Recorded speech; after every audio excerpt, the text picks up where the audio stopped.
نحمده ونصلي على رسوله الكريم أما بعد فأعوذ بالله من الشيطان الرجيم بسم الله الرحمن الرحيم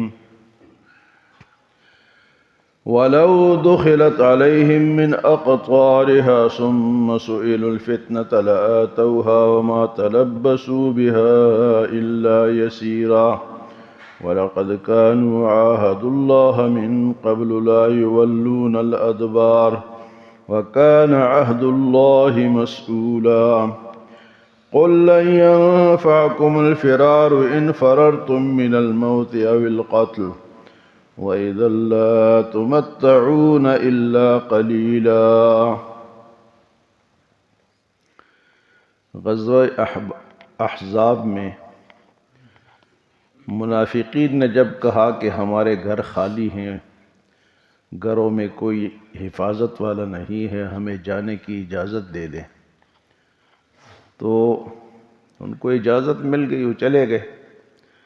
اللہ پاک فرماتے یہ تو بہانہ بنا کے اجازت مانگ لی انہوں نے، لیکن اس کے بجائے وَلَوْ دُخِلَتْ عَلَيْهِمْ مِنْ أَقْطَارِهَا، اگر مدینے پر کوئی حملہ کر دے، ثم سئلوا الفتنة، ایسا حملہ کہ جس میں مسلمانوں کو نقصان ہو اور فتنہ برپا ہونے کا خدشہ ہو، تو اس کے لیے دوڑتے ہوئے آئیں گے۔ لآتوا بها، شرارتی کوئی کام ہو تو اس کے لیے، جہاد کے لیے تو انہوں نے ہمارے گھر خالی ہے، ہمیں جانے کی اجازت دیجیے، لیکن اگر کوئی شرارتاً کوئی حملہ ہو جائے، کوئی لوگ آ جائیں جو مسلمانوں کے اور حضور کے مخالف ہو، تو لآتوہا، یہ دوڑتے ہوئے آئیں گے۔ وما تلبسوا بها الا یسیرا، پھر رکیں گے نہیں، بہت جلدی وہ پہنچیں گے۔ تو منافقین کے دل کے اندر کی حال اللہ پاک نے بیان فرمایا کہ شرارت ہو تو اس کے لیے تو دوڑتے ہوئے آئیں گے۔ اکثر ہم نے دیکھا ہے بعض لوگ ہوتے ہیں کہ اصلاح کے لیے تو آگے نہیں بڑھتے، لیکن جیسے ہی کوئی شرارتی بات ہو سارے جمع ہو جاتے ہیں۔ اب بھی ایسے لوگ موجود ہیں معاشرے میں، جہاں شرارت کی بات ہو سارے جمع ہو جائیں گے، لیکن اگر ان کو کہو جی کوئی اصلاحی کام ہے، ادھر جانا ہے، اس میں حصہ لینا ہے، تو اس سے پیچھے آتے کہتے ہیں ہمارا کام نہیں۔ لیکن اگر شرارتی کام ہو تو خود ہی بھاگتے ہوئے آئیں گے۔ تو اللہ پاک نے ان کے دلوں کے اندر کی جو حالت ہے وہ اس آیت میں بیان کرتے، وَلَوْ دُخِلَتْ عَلَيْهِمْ مِنْ أَقْطَارِهَا، اگر باہر سے کوئی حملہ آور آ جائے، ثُمَّ سُئِلُوا الْفِتْنَةَ، اور ان سے فتنے کا سوال ہو کہ بھئی فتنے کا وقت ہے، آ جاؤ، لَآتَوْهَا، تو یہ آئیں گے دوڑتے ہوئے، وَمَا تَلَبَّسُوا بِهَا إِلَّا يَسِيرًا، اس میں ان کے لیے کوئی رکاوٹ نہیں ہوگی۔ پھر اللہ پاک فرماتے ہیں وَلَقَدْ كَانُوا عَاهَدُوا اللَّهَ مِنْ قَبْلُ لَا يُوَلُّونَ الْأَدْبَارَ، اس سے پہلے یہ اللہ سے عہد کر چکے تھے کہ ہم پیچھے نہیں ہٹیں گے۔ مدینہ منورہ میں جو یہودیوں کے 3 قبیلے رہتے ہیں نا، بنو قریظہ، بنو نذیر، بنو قینقاع، یہ 3 قبیلے تھے مدینہ میں یہودیوں کے۔ تو بنو قریظہ نے حضور صلی اللہ علیہ وسلم سے معاہدہ کیا تھا کہ مدینہ کے دفاع کے لیے ہم آپ کے ساتھ ہوں گے، باہر سے کوئی بھی حملہ آور آئے گا تو یہ موقع تھا کہ باہر سے بہت ساری فوجیں جن کو احزاب کہا جاتا ہے، حزب، گروہ، بہت سارے گروہ جمع ہو کے آئے تھے، تو اب موقع تھا کہ وہ دفاع کرتے۔ لیکن ادھر سے قبیلہ بنی غطفان کا ایک سردار تھا، حی بن اخطب، وہ حضور صلی اللہ علیہ وسلم سے پہلے مدینہ کے سردار کہلاتا تھا۔ اب حضور تشریف لائے تو اس کی سرداری ختم ہو گئی، تو اس نے یہ سارے لشکر جمع کیے تھے، جتنے بھی احزاب میں لوگ تھے نا، قریش تھے، باقی تھے، تو یہ قبیلہ بنو قریظہ جو کہ مدینہ منورہ کے اندر رہتے تھے، باقی تو باہر سے آئے تھے، وہ سردار جو حی ابن اخطب جو تھا وہ اس قبیلے کے سردار کے پاس آیا، خفیہ طور پہ آیا، کعب ابن اسد اس کا نام تھا، کہ بھئی آپ ہمارا ساتھ دو، حضور کا ساتھ نہ دو۔ وہ اچھا آدمی تھا، اس نے اپنا دروازہ بند کر دیا، اس کو ملا ہی نہیں، لیکن یہ اتنا خبیث تھا کہ یہ کھڑا رہا، دروازہ کھٹکھٹاتا رہا کہ باہر نکلو باہر نکلو، تم سے بات کرنی ہے۔ حتیٰ کہ پھر اس نے جب غیرت دلائی کہ تم ایسے بزدل ہو، تم ڈرتے ہو، تم موت سے ڈرتے ہو، تم مسلمانوں سے ڈرتے ہو، پھر وہ باہر نکلا۔ جب باہر نکلا تو اس نے کہا کہ تم قریش کا اور باہر کے جو لوگ آ رہے ہیں مدینے پہ حملہ کرنے کے لیے، تم ہمارا ساتھ دو۔ اس نے تو پہلے کہا جی ہم نے مسلمانوں سے معاہدہ کیا ہوا ہے، ہم اس کی مخالفت نہیں کریں گے، اور مسلمانوں نے بھی آج تک اس کی مخالفت نہیں کی، تو ہم کیوں کریں؟ لیکن اس نے جب بہت اصرار کیا تو وہ مان گیا کہ کچھ لالچ دی، ہم آپ کو یہ دیں گے وہ دیں گے، آپ کی حفاظت کریں گے، تو وہ مان گیا۔ تو یہ جو قبیلہ تھا نا بنو قریظہ، اب باہر سے تو حضور صلی اللہ علیہ وسلم نے خندق کھود دی، اب یہ تو اندر تھے، ان کے ساتھ کیا کرتے؟ تو خطرہ تو پیدا ہو گیا۔ حضور صلی اللہ علیہ وسلم نے 2 صحابہ کو بھیجا، حضرت سعد ابن عبادہ اور سعد ابن معاذ، 2 انصاری صحابی تھے، کہ جا کے پتہ کر کے آؤ کہ یہ جو انہوں نے عہد شکنی کی ہے یہ خبر صحیح ہے یا غلط ہے۔ تو وہ دونوں گئے، لیکن حضور صلی اللہ علیہ وسلم نے ارشاد فرمایا کہ وہاں پتہ کر کے آؤ، لیکن جب واپس آؤ اگر انہوں نے معاہدہ کیا ہے تو کھلم کھلا بات نہ کرو کہ سب کو پتہ چل جائے، اگر انہوں نے مخالفت کی ہے تو اشارے سے مجھے بتا دینا، اور اگر انہوں نے معاہدہ نہیں کیا تو پھر کھل کر بتا دینا، تاکہ جو باقی مسلمان ہیں ان کے دل کمزور نہ پڑے۔ واپس آ کے اگر انہوں نے معاہدہ کیا ہے کافروں کے ساتھ تو بات جو ہے وہ گول مول بتا دینا، میں سمجھ جاؤں گا۔ اب دیکھو جنگ کے لیے حضور صلی اللہ علیہ وسلم نے طریقے بھی اختیار کیے نا، کہ بھئی پتہ کر کے آؤ۔ وہ دونوں صحابی جب واپس آئے تو انہوں نے ان کو پتہ چل گیا کہ انہوں نے تو معاہدہ کر لیے، تو انہوں نے صاف بات نہیں کی، حضور صلی اللہ علیہ وسلم سمجھ گئے، اور مسلمانوں کے لیے خطرہ مزید بڑھ گیا کہ باہر کے تو 10,000 20,000 لوگ آ چکے، لیکن اندر والوں نے اگر حملہ کر دیا تو پھر کیا کریں؟ تو خطرہ مزید غزوہ احزاب میں بڑھ گیا۔ تو یہ بنی قریظہ جو تھے نا جنہوں نے مخالفت کی، اب ان کے ساتھ پھر کیا ہوا وہ اس کا بیان آگے آ رہا ہے کہ ان کے ساتھ بھی پھر جہاد ہوا، لڑائی ہوئی۔ اس دوران سردی بہت زیادہ تھی، سخت سردی تھی، اور ایسے انہوں نے تیر برسائے کہ حضور صلی اللہ علیہ وسلم اور صحابہ کی 3 نمازیں قضا ہو گئی، ظہر، عصر اور مغرب۔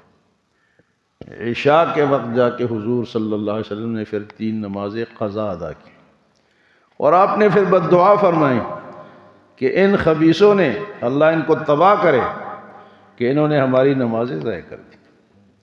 اور نماز، وہ نماز جس کو صلاۃ وسطیٰ کہا جاتا ہے، جو کہ بہت اہم نماز ہے، جو کہ عصر کی نماز ہے، وہ بھی قضا ہو گئی۔